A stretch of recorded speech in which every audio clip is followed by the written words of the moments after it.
Hi folks, this is video number 150, and I guess the title is going to be Furry Neighbor.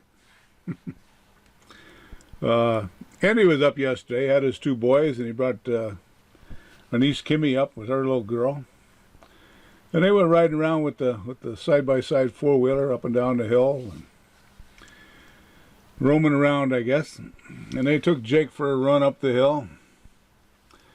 And took him for a ride in a four-wheeler too, from what I understand. I'm sure he enjoyed the heck out of that. I know when I went back outside to see what they were up to, he about sucked down a whole bowl of water. So he was a happy camper. He slept like a rock most of the night too. Yeah, we were sitting there chatting on the porch. And I was facing the woods, and Andy's back was to the woods. And of course the kids are out there. Kimmy and her daughter and the two boys are out there running around the yard. And Jake was barking at the kids, you know, all noise. And Andy was telling me about there's a swampy area up by Handsome Lake. He said he was coming down by there. He said, I don't know if it was yesterday or a previous time, but he said there was a bald eagle came out of there right in front of him, and it was carrying a fish. And he was amazed at how big they were, you know, with the 6-foot wingspan and all. And I thought, well, that was pretty cool, you know. I've seen eagles and lots of ospreys and stuff around. But closest I've been to an eagle was a golden eagle out in over on the Henry Love farm outside of Mahoopany. I got pretty close to him. I think I told a little bit of a story about him on the way to Scottsville one day.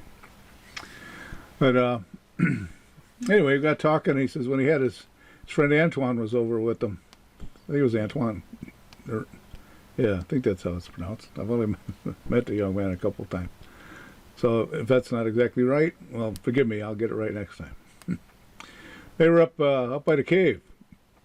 There's right on the property line there. There's a big outcropping of stone, and it's kind of divided. And right at there's the divisions wide enough to go up through like a set of steps.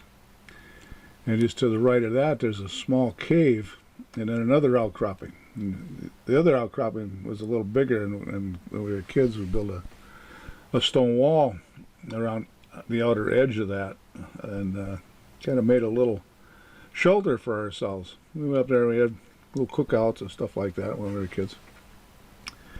But in the middle of that whole thing, there's a cave about 5 feet above the footpath, and it's you have to climb up and into it to look in it. The opening is pretty small, like 2.5 feet maybe, if I recall. I haven't been there in a long time. But I guess Anton told Andy he thought he saw something in there, and Andy took a picture. And from what I gather, he didn't look at it till a little bit later, but he said you could see on the other side of the rock up in the cave there, he said he saw there was fuzz sticking up, black fur sticking up. So, that's quite possible, you know. I hear Jake out here barking and growling in the middle of the night. I thought, there's probably a bear around someplace. And I didn't think about it till I was out cutting the grass today.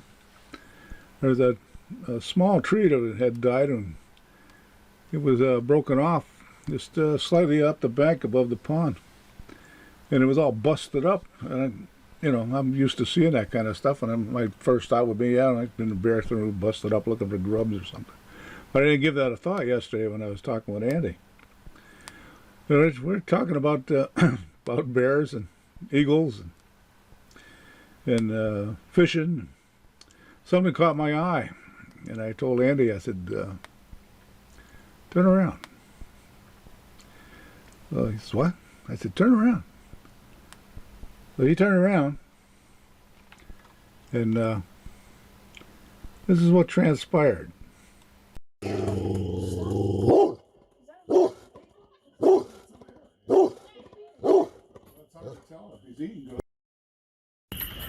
Hey, he's walking up the bank. He's walking up the bank. Well, not a real long video. He had some more, but he had to crop it down so he could mail it to me. Next time I'll have to remember if he has a long one to make some duplicates and then crop them so they fit, you know.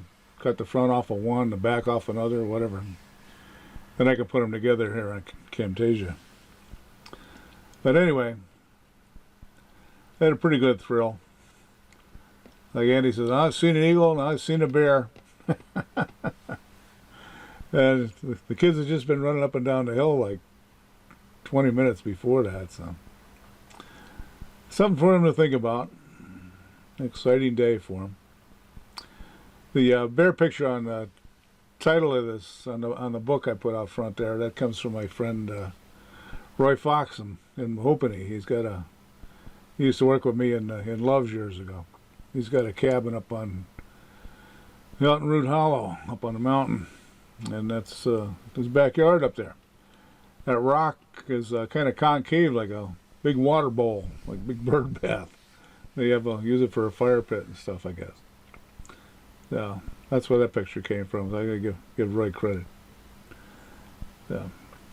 Anyway, that concludes video 150. Furry neighbor. All the best, folks. All the best.